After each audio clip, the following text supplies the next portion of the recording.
Mēs stāstām par to, kas svarīgs šodien un katru dienu. Santa.lv. Klausies raidījumu Sieviete pārmaiņu laikmetā, izaicinājumi un iespējas. Labdien, mani sauc Iveta Dzērve, es esmu žurnāla Santa galvenā redaktore, un šodien pie mums ciemos ir notāre Anta Maldupe-Krūmiņa, un mēs runāsim par laulības līgumu. Es domāju, ka mēs varam sākt pavisam vienkārši ar to, kas tas vispār ir un ko tas maina laulāto attiecībās. Jā, pirmkārt, labdien, un ja mēs runājam par laulības līgumiem, tad es gribētu teikt, ka laulības līgums ir laulāto vai arī topošo laulāto vienošanās, kas skaidri nosaka viņu mantiskās attiecības, tātad viņu mantisko attiecību režīmu. Un personiskās attiecībās tas nemaina pilnīgi neko, tas vairāk vieš tādu skaidrību un zināma noteiktību nākotnē, kādas ir šīs mantiskās attiecības uz mantas šķirtības režīmu, uz mantas kopības režīmu, vai arī neslēdzot laulības līgumu paliek likumiskās mantiskās attiecības. Tātad līgums vieš skaidrību mantiskās attiecībās, burtiski vienā teikumā. Labi, un kāpēc es par šo tēmu runāju ar tevi? Nevis, piemēram, ar kādu juristu juridiskā kantorī. Kāpēc ar tevi? Kāpēc ar mani, ar notāru? Jā, pirmkārt, jau šis ir viens no līgumiem, kur civil likums skaidri un noteikti nosaka obligāto notariālo formu. Un tas vēl nav viss. Iedomāsimies situāciju, ka tu, Iveta, pati vēlies slēgt laulības līgumu. Un tagad tu domāsi, varbūt kaut ko Google atrast, kādu projektu, aprunāsies ar draudzeni, kāda viņai pieredze, varbūt ir kāds līguma paraugs, kur tālāk iet, ko darīt. Es saku, stop, nekas nav jādara. Ir principā, teiksim tā, zvans notāram, pierakstīties uz vizīti, uz konsultācijām, saņemt pilnīgi pilnu komplektu pakalpojumu. Ko tas nozīmē? Gan skaidrojumu konkrētai situācijai, situācijas ir dažādas, mēs tagad runājam par mantisko attiecību režīmu, bet katram tā situācija var būt ar niansēm, saņemt pašu līgumu, projektu, noslēgt pie notāra, un notārs tālāk arī noreģistrēs, iesniegs dokumentus gan laulāto mantisko attiecību reģistrā, gan, ja nepieciešams, arī dokuments iesniegs reģistrācijai zemesgrāmatā. Pilns komplekts pie vienas amatpersonas. Tad man vairs nekur nebūtu jāiet. Es atnāku pie tevis, droši vien kopā ar vīru.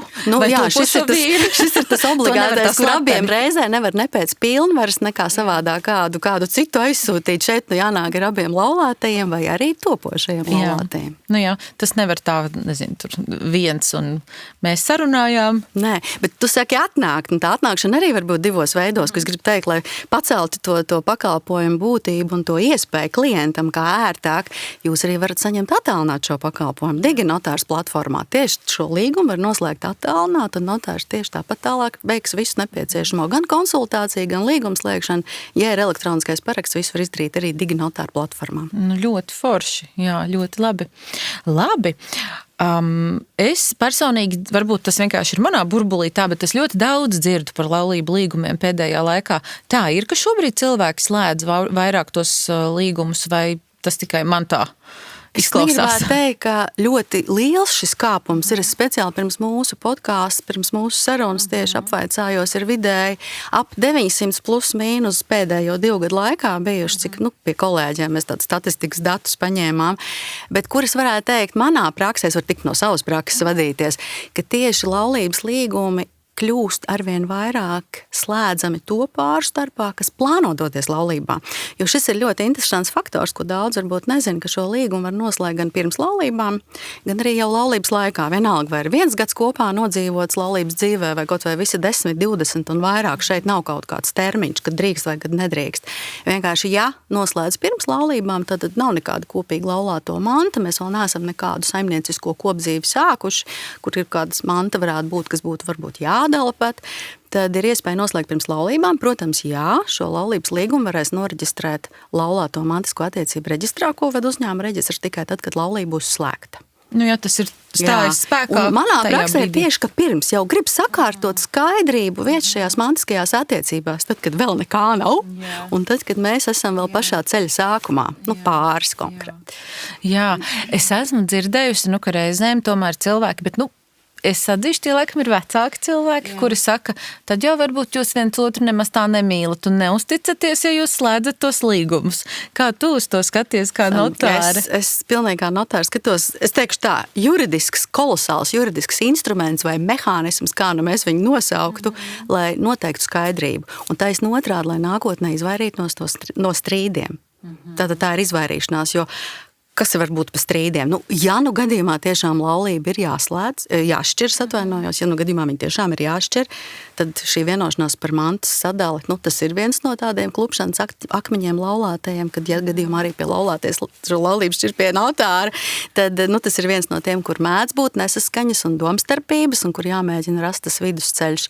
Un tas, kā tu arī minēji, vecāki cilvēki, man šķiet, ka tas tomēr nedaudz ir stereotips no padomu laikiem, ja tā var teikt, ka tad, tur kaut kas nav. Nē, tas absolūti nav uzticība vai neuzticība. Es teiksim tā, ja personiskās attiecības, viņas balstās uz kādām jūtām un personīgām sajūtām, tad mantiskās attiecības balstās uz normatīvo regulējumu. Tur nekāds sakars ar personiskām jūtām un tā tālāk nav. Jā, un arī es domāju, varbūt, ka tā jaunā paudze ir tāda, viņi ir aktīvi, viņiem ir biznesi, startupi, visādi tur izmēģinājumi, un tad kāpēc riskēt ar otru cilvēku, es nezinu, tur dzīvokli, ja es, teiksim, mēģinu kaut kādu jaunu biznesu vai kaut ko, tas ir arī, es pasargāju to savu partneri, man šķiet, vai ne? Jā, te varbūt mēs varbūt es nedaudz aizskriešu uz priekšu, jo tavs jautājums pavēr to, kas tad vispār kāda tie laulības līgumi, kāda veida viņi ir, jā? Tad ir divas, sauksim viņas pa kategorijām, ir līgums par mantas šķirtību un līgums par mantas kopību. Visvairāk slēdz līgums par mantas šķirtību. Ko tas nozīmē? Katram tātad ir gan atsevišķā manta šī pirmslaulības manta, gan arī laulības laikā, ko katrs iegūst, ir laulāta atsevišķa manta, kā viņa attiecīgi vai zemesgrāmatā ir reģistrēta vai kādos citos reģistros. Un katrs laulātais par saviem parādiem atbild ar savu atsevišķo mantu. Līdz ar to, kā tu minēji, startupi un biznesi, cilvēki jaunās ģimenes kreditējās, ņem īpašumiem kredītus, šī pati uzņēmē darbība. Tas viss kaut kādā veidā veido tādu arī savā ziņā tādu finansiālu varbūt saistību vienam vai otram laulātajam, un tad kas notiek situācijā, ja šis laulības līgums nav? Ir laulāto likumiskās mantiskās attiecības, kas ja netiek līgums slēgts, viņas ir a priori šīs likumiskās attiecības jau ir. Tātad, jā, katram var būt atsevišķa manta, kas ir pirms laulības vai, piemēram, laulības laikā iegūta mantojumā vai dāvinājumā, kā bez atlīdzības. Bet viss tas, ko laulātie iegūst laulības laikā, vienalga viens no viņiem vai abi kopā, ar abu kopīgiem līdzekļiem, kopīgu vienu vai otru laulātā darbības palīdzību uzskatām par laulāto kopīgu mantu. Līdz ar to, neskatoties uz to, ka, piemēram, īpašums ir reģistrēts uz vienu laulātā vārdu zemesgrāmatā, nevis uz otru, un šim, uz kā vārda ir īpašums, ir saistības, un arī otriem laulātam ir saistības, tad var vērst uz laulātā daļu kopmantā, kas pat nav uz viņa vārda, šo piedziņu kreditoru. Tā kā tādā ziņā mēs skaidri nodalam, katrs par parādiem atbild. Un te ir tas faktors arī, es iesāku par nekustamajiem īpašumiem stāstīt. Tas faktors ir, ka laulātie domā, jā, bet tagad uz vienu vārdu būs un uz otru nebūs, bet jūs jau varat pirkt arī ar visu laulības līgumu, iegādāties īpašumu kaut kādā proporcijā katrs. Vai tā ir viena puse, vai cits proporcionāls sadalījums, 3/4, 1/4, jūs kļūstat par kopīpašniekiem, un katram šī viņa daļa tad arī ir viņa atsevišķā manta. Tas tiek fiksēts zemesgrāmatā, vai ne? Jā, tas, kā jau es sākumā arī minēju, tad zemesgrāmatā notārs arī šo piemetinājumu reģistrāciju tiem īpašumiem, kas uz to brīdi jau ir fiksēti un zināmi, veids un parādās ieraksts laulākā piemetinājums, laulāta atsevišķā manta, pamats laulības līgums tāds un tāds. Tu minēji, ka slēdz gan tātad šo šķirtību, gan arī par kopīgo, ja? Kāds bija tas juridiskais pareizais nosaukums? Laulības līgums par mantas šķirtību un laulības līgums par mantas kopību. Divi režīmi varbūt. Tie ir mantisko attiecību režīmi. Jā, bet kāpēc slēdz par kopību? Jo vai tas nav automātiski? Mēs nejaucam ar laulāto likumiskajām mantiskajām attiecībām, tā tad ir līgumiskās mantiskās attiecības, kur ir atšķirība, jo arī likumiskajās mantiskajās attiecībās, kā jau es minēju, ir dāvinājums, mantojums, pirmslaulības manta. Ja noslēdz laulības līgumu, tā tad nodibina mantisko attiecību režīmu laulāto mantas kopība, visa laulāto manta, gan pirms laulības, gan laulības laikā iegūtā, tiek apvienota vienotā nedalāmā masā, kopā viss, Jā, skaidrs. kura nepiedar katram laulātajam pat konkrētā daļā. Tā ir masa, un attiecīgi laulības līguma arī nosaka, kurš no laulātajiem vai abi kopā būs šīs mantas valdītājs. Tā kā tas ir tāda masa. Kurš kaut ko tādu slēdz, plus man vēl būtu bail. turpinājums būs, un plus vēl, protams, šī laulības līgumā par mantas, kas ir par kopību, var noteikt atsevišķu uzreiz līgumā, ka tomēr šis īpašums vai šī automašīna būs atsevišķā, bet tie ir konkrēti priekšmeti, konkrēti manta. Tu man jautāji, kurš to slēdz. Manā, es tagad domāju, praksē, kas ir vairāk kā 20 gadi, cik es kā notārs darbojos, es negribu samānīties, bet man šeit ir 2-3 gadījumi, kad šādi līgumi ir bijuši. Patiešām, jo mūsdienu aktīvajā ekonomiskajā dzīvē, kā vispār veidojās viss un kā mēs dibinām dažādus darījumus, slēdzam, tiešām ļoti reti un ļoti jāpadomā, vai šo līgumu slēgt, bet pāris gadījumu uz vienas rokas pirkstiem manā praksē ir bijuši. Jā. Bet kāds tur varētu būt tas jēdzīgais iemesls, kāpēc tas ir svarīgi?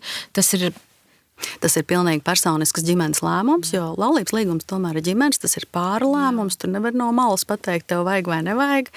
Tas ir personisks lēmums, un es parasti, ja pie manis atnāk, es neprasu, kāpēc jūs to gribat, tas vairāk man ir pienākums izskaidrot, kādas ir sekas vai kādas ir juridiskās saistības izejot no šī, un laulātie pieņem lēmumu. Cik interesanti, jā. Tad es saprotu, ka ir 2 veidi.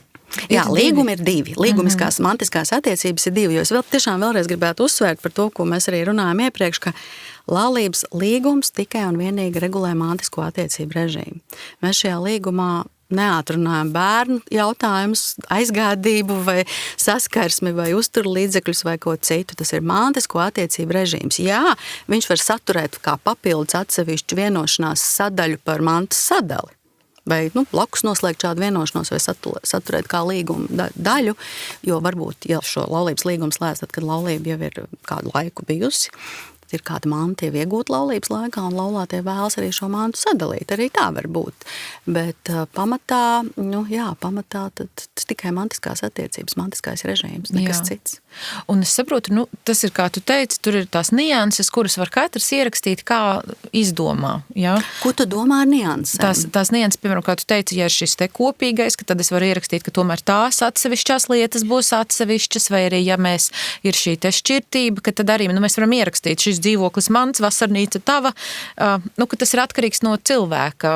Jā, protams, likuma ietvaros, kā likums to ļauj, tātad kopībā mēs varam noteikt atsevišķu mantu, kas paliek laulības līgumā par mantas kopību noteikti, kura manta ir atsevišķa. Savukārt līgumā par mantas šķirtību mēs jau varam sadalīt arī slēdzot atsevišķu sadaļas punktus par mantas sadali. Tātad, ja gadījumā pāriet varbūt arī īpašumtiesības vienam vai otram laulātam uz kopīgumu. Jā, bet, protams, iet runa par to, kas ir laulības laikā kopīgi iegūt. Jā. Mēs varam sadalīt atsevišķi. Jā, teiksim, ir nopirkts īpašums laulības laikā, un mēs vienojamies, kuram jā, tā ir vienošanās jau. Tā ir vienošanās par sadali, jā, un viņa arī tāpat tiek reģistrēta laulāto mantisko attiecību reģistrā. Un zemes grāmatā. Par nekustamo īpašumu tas ir tiešām obligāti, jo, lai viņš būtu šis līgums saistošs trešajām personām, par nekustamo īpašumu ir obligāti ierakstām zemes grāmatā. Tieši tāpat kā par laulības līgumu es teicu, ka mēs sniedzam laulāto mantisko attiecību reģistrā, ko ved uzņēmuma reģistrs. Ja nebūs viņš nostiprināts šis līgums, viņš nebūs saistošs trešajām personām. Bet tas ir tikai pašiem laulātiem, bet tam jau jēga nav. Ja tev kāda draudzene nāktu un teiktu, Klau, es taisos precēties, kā tu domā, man vajag vai nevajag slēgt laulības līgumu? Un tad, teiksim, tu viņai varbūt uzdot kādus jautājumus vai kaut ko, par ko viņai padomāt, lai, varbūt viņai neteiktu, jā, tev vajag vai ne, tev nevajag, bet, teiksim, kas ir tas, par ko tu viņai ieteiktu padomāt, lai saprastu, vai tas ir vajadzīgs viņiem vai nav? Pirmkārt jau par ko ir jāpadomā, vai tu vēlies sakārtot savu nākotni, lai izvairītos no iespējamiem, es uzsvēršu strīdiem, ja gadījumā tiešām nāks šo mantu dalīt un tāda līguma nav. Tāpat arī padomāt par to, ka noteikti laulības laikā tiks iegūta manta, ņemti kredīti vai saistības, vai viens no laulātiem veiks uzņēmējdarbību. Tāpat arī padomāt, vai tu vēlies, lai tev ir viss sakārtots. Un ka tas nav nekas saistīts ar tavu privāto, un ka vieglāk ir tieši pirms laulības slēgšanas to slēgt, tad, kad šī manta vēl nav, tad, kad mums jau nav radušās kādas domas un jau saistības un dalīt, jo ir vēl viens svarīgs arī aspekts, ka Ja laulības līgums slēdz tad, kad jau laulība ir kādu laiku bijusi un manta jau ir iegūta, saistības ir iegūtas, viņš nevar aizskart kreditora intereses, ja tādas jau ir radušās. Mēs nevaram tagad paskaidroši, tad, piemēram, ir jau kāda kreditora prasījuma, ir jau vērstas kādas, piemēram, piedziņas. Mēs nevaram tagad ar laulības līgumu visu sadalīt noteikti atsevišķi, lai atsvabinātu tagad to vienu laulāto no tām savām piemēram, mans vīrs tur ir paņēmis kredītu biznesam, kaut kas nav īsti labi noticis. Un, mēs nevaram aizskart jau esošas kreditora intereses. Okay. Un, piemēram, pie mantas sadalas līdzīgi ir uz vienu laulātā vārda īpašums reģistrēts, ir kredīts, tā pati banka ir kreditors, un tagad viņi izdomā laulātie, mēs sadalīsim šo mantu. Veiksim laulāto mantu sadali un īpašums pāries attiecīgi otram laulātam. Vajadzēs kreditoru piekrišanu. Un mēs nezinām, vai tas kreditors piekritīs, vai ne? Tas būs jājautā. Noteikti būs gan aizdevuma līgumi, hipotēkas līgumi jāpārslēdz, tagad tur būs arī vēl virkni priekšskatošanās darbi. Bet, ja tu man prasi par draudzeni, es vienmēr esmu no tiem, arī notāriem, kas saka, lai viss ir skaidrs, klārs, lai mazāk iespējamu nianšu strīdiem sakārtojam to, ko mums jau likums ļauj pats no sevis sakārtot. Ārvalstīs tas, kā mēs par testamentiem kādreiz arī runājam. Tātad, ja cilvēks taisa testamentu, tad jau kaut kas nav labi. Neteiksim tā, ka pēdējā stundiņa tuvojās, tas nav glīti teikt, bet uz to mēs tās domas mums raisās. Bet tas tā nav, tā es notrādi. Es gribu sakārtot. Lai viss arī pārējiem ir skaidrs, zināms un mazāk kaut kāda iespējama konflikta varētu būt. Tas vieš tādu skaidrību. Tāpēc, ja tas instruments, juridisks instruments ir izdomāts, ne jau viņš ir tāpats no zila gaisa radies. Jā, protams, ja mēs padomājam vēsturiski, jo civillikums tomēr mums ir jau pirmās Latvijas laikā bija, un tad tanī laikā, protams, ka šis līgums varbūt vairāk kalpoja, kur bija ekonomiski situētākas ģimenes un mazāk situētas, lai tieši pasargātu varbūt šīs situētākos pārus, kas ir tā puse, kas ir situētāk. Bet tagad man šķiet, viņš tieši vairāk mēs par mērķi, par nākotni skatoties. Jā. Mēs gribam sakārtot lietas, tas ir normāli. Jā, un arī tiešām mūsdienās ir tā, ka sievietes ir lielākoties tikpat aktīvas karjerā kā vīrieši.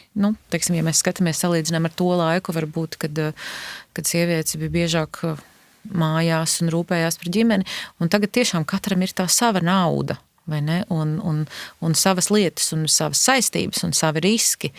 Un tad ir arī atbildība par parādiem. Jā, un tiešām manu ģimeni, mans otra puse neriskē ar savu mantu par kaut kādiem maniem atsevišķiem parādiem vai saistībām. Tātad mēs esam ļoti klāri definējuši, kas ir kas.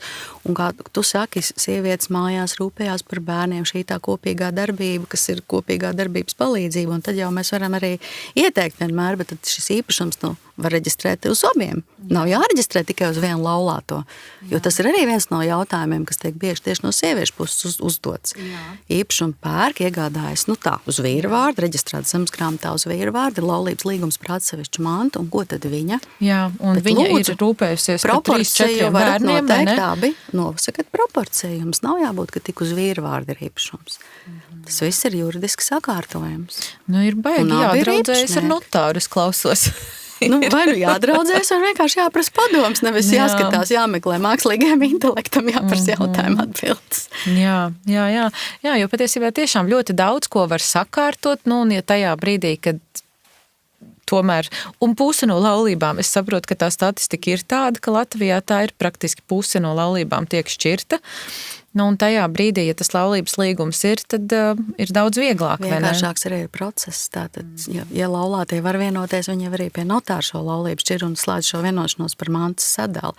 Ja nevar vienoties, viņi vēršās tiesā, un tad ir gan emocionāli saspringtas situācijas, gan arī izdevumi lielāki. Katrs tad algo savu juridisko palīdzības sniedzēju, advokātu vai kā citādi, maksā honorāru. Un tad tiesa nolēma, tad kā tad dalīs. Šī gadījumā laulātie paši jau preventīvi nolēma. Tas tā kā mēs rūpējamies par savu veselību, un šeit ir juridiskā veselība. Mēs jau preventīvi sakārtojam tā, lai šī veselība neciestu, ka viss mums ir skaidrs un zināms, kas ir kas, kurā plauktiņā kas stāv. Un ja šī līguma nav, tad šķirot laulību ir tas, kā tu stāstīji, viss, kas ir iegūts laulības laikā, to tad nosacīt. Te ir tā, tad, ja laulātie var vienoties, viņi, protams, slēdz šo vienošanos par sadalu. Tas ir likumā noteikts, citādi notārs ir nāk, piemēram, pie manis kā pie notāra laulības šķirt, es nemaz nevaru šķirt laulību, ja ir kopīga manta. Un tad mēs skatāmies, atnāk laulāts pāris, mēs skatāmies, tad kāda šī manta ir, kāda jau ir atsevišķā manta, kaut kas iegūts mantojumā, dāvinājumā vai atvietot šī manta, jā. Vai attiecīgi ir tiešām kādas kredītsaistības. Varbūt viens laulātais par otru ir galvojis kādās saistībās. Šie ir visi aspekti, kas pie šīs vienošanās ir jāņem, sadalot mantu, pie šķiršanas ir jāņem vērā. Ļoti daudz dažādu apakšpunktu ir, kas ir dažādi riski, par ko laulātie bieži vien neaizdomājās. Tā, vēl man bija tāds jautājums. Vai laulības laikā var mainīt šo līgumu vai atcelt? Jā.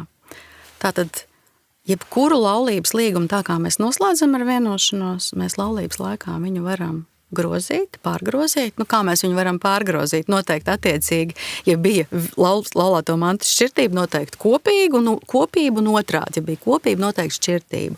Vai arī mēs šo līgumu izbeidzam un atpakaļ nosakam laulāto likumiskās mantiskās attiecības. Atkal jau šī ir notariāla forma, mēs vēršamies pie notāra, notārs sastāda attiecīgo līgumu par grozījumiem vai par laulības līgumu izbeigšanu un obligāti jānoreģistrē arī šie grozījumi, šī izbeigšana laulāto mantisko attiecību reģistrā. Tātad, lai viņi būtu saistoši trešajām personām. Tas nav kā akmenī iekalts, ka tagad noslēgts līgums un viss ne pa labi, ne pa kreisi, bet pamatā ir divu cilvēku vienošanās. Visam pamatā šo abu laulāto vienošanās. Es gribētu, varbūt, lai tu tā pasaki precīzi tās situācijas dažas, kurās tu tiešām teiktu, ka tas ir tā vērts. Mēs tā jau garām skrienot pieminējām, teiksim, tur par uzņēmumiem un tā, bet varbūt tu vari pateikt tā konkrētāk tādas šīs te situācijas, kurās tu teiktu, ka tas vienkārši jūs pasargās. Tas pasargā pirmkārt laulāto jebkurā situācijā uz nākotni. Es pat negribu teikt konkrēti, bet tas pasargā jebkurā situācijā. Kā es minēju, es atkārtošos, tas vieš skaidrību. Jebkādi kredīti, kas tiek dzīvē ņemti un kādas kredītsaistības uzņemtas, tā pati uzņēmē darbība. Arī cita starpā tas varētu būt kā ļoti svarīgs elements. Mēs sakam starptautiskas ģimenes, kā man pateikt, ja ir laulībā ar ārvalstnieku. No dažādām valstīm. Jā, no dažādām valstīm, kur varbūt ir vēl kāds savādāks regulējums, kur automātiski jau viss ir kā kopmanta un saistība atbildība katrā valstī, tas var būt savādāk. Līdz ar to arī tas ir viens no faktoriem, kas ļoti, ļoti ievieš skaidrību un nodala šo atbildību. Bet principā tā ir nākotne, jo šīs situācijas mēs uzmodelēt, pateikt, kad 100 punkti viņas var būt tik dažādas, ka tas ir ļoti personiski. Kas pats svarīgākais? Katrs par parādiem atbild, es teiktu tā, tie pīlāri par parādiem atbild ar savu atsevišķo mantu, un nākotnē mēs izvairamies no strīdiem, ja gadījumā šie manta būtu jādala, un tāds laulības līgums nebūtu. Mēs izvairamies un pasargājam sevi arī mentāli. Jo viens strīds jau... Jo šķiršanās, lai cik mierīgi notiktu, neviena šķiršanās nav mierīga un priecīga kaut kādā ziņā. Un ja var no kaut kā sevi pasargāt, tad kāpēc nepasargāt? Jā.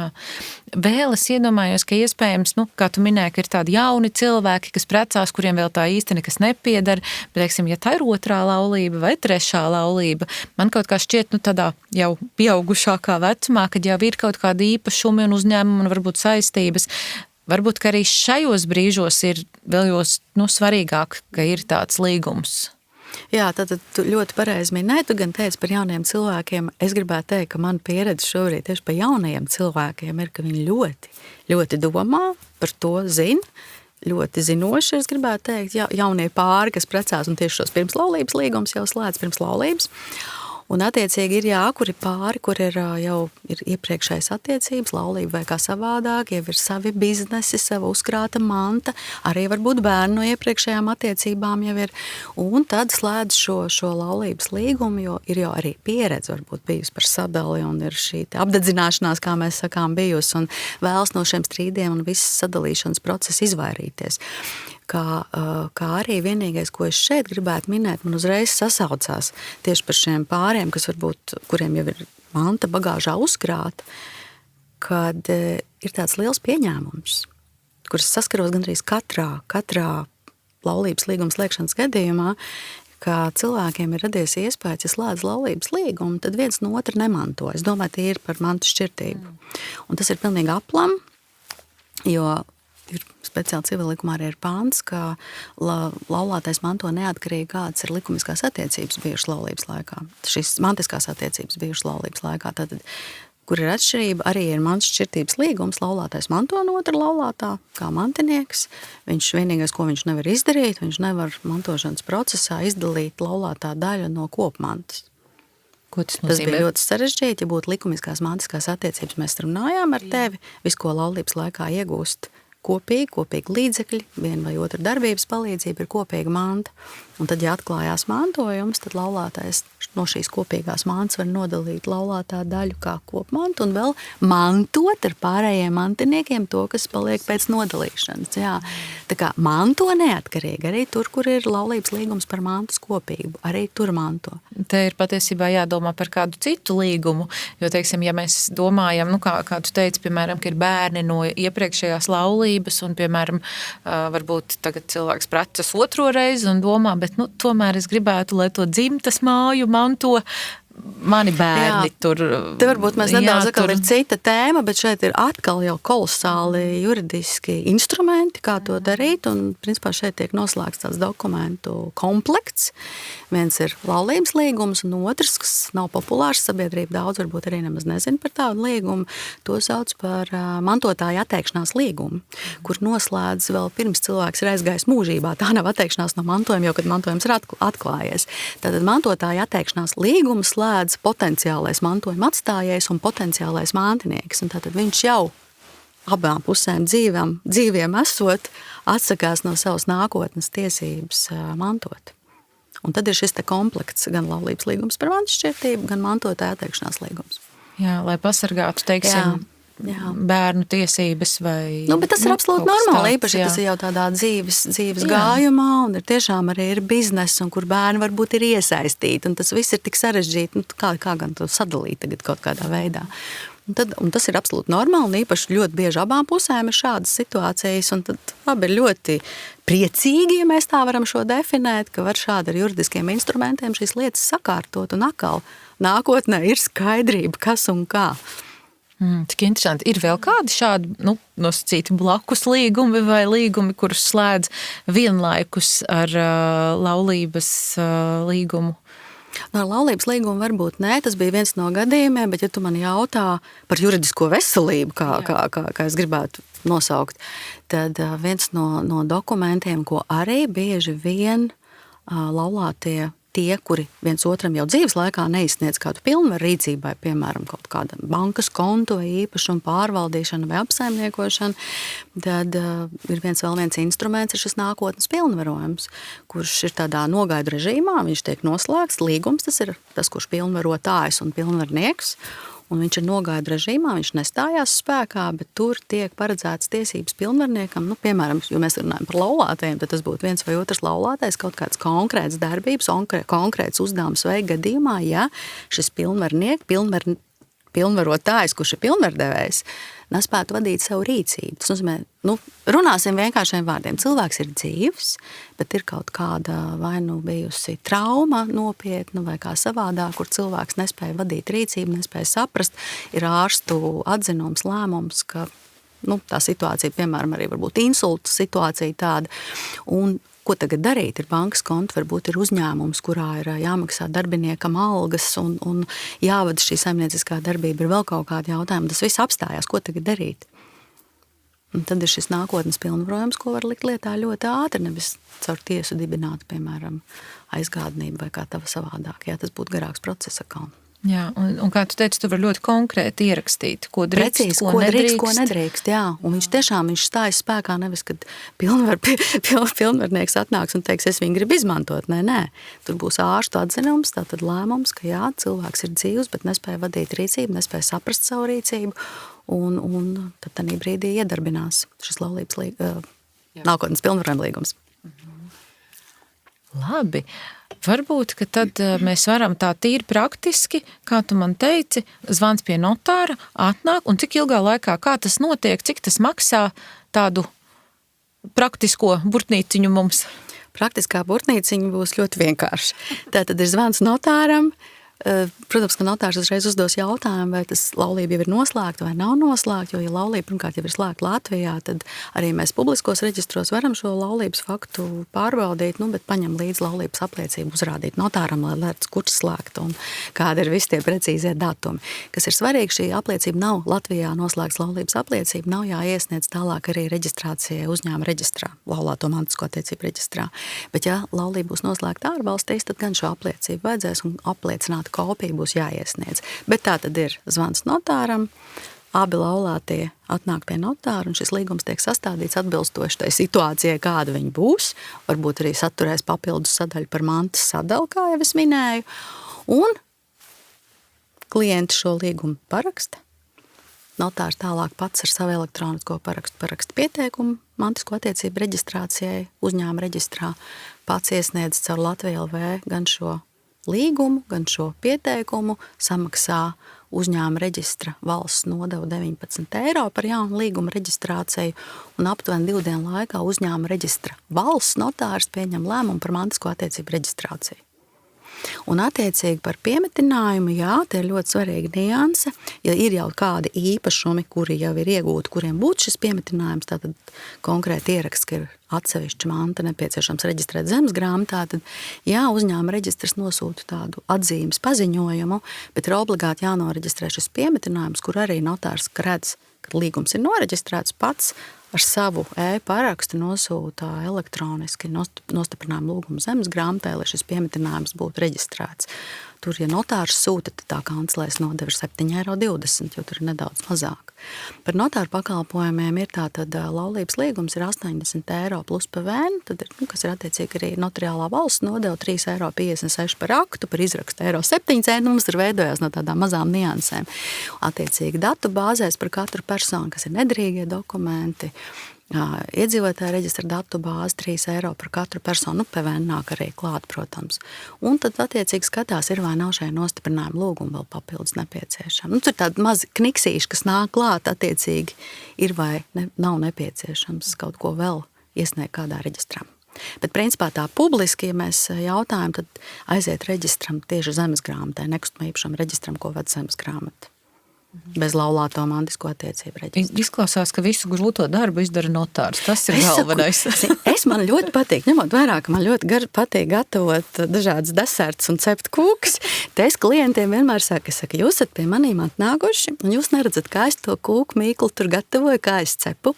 Jūs atnācāt pie manis. Paņēmāt šo šķīvīti, gardi apēdāt kūku, priecājāties, un es jums saku paldies, ka jums garšo, jūs dodaties mājās, bet es vēl nomazgāšu pēc tam trauks un visu novākšu. Cik forši salīdzinājums, jā. Klauna, man īstenībā gandrīz viss ir skaidrs. Bet es gribēju pajautāt par biežākajām kļūdām. Par biežākajām kļūdām, kad pie tevis vai pārpratumiem, kad pie tevis atnāk cilvēki un grib slēgt šo te līgumu, šo to tu jau pieminēji, piemēram, par to, ka domā, ka tad nevarēs mantot. Jā, tas ir viens no nopietnākajiem, jā. Jā, varbūt ir vēl kaut kas tāds, ko cilvēki domā un ir kaut kādi mīti par to. Mīts tātad par mantošanu, tas ir viennozīmīgi, liekams, pirmajā trīniekā.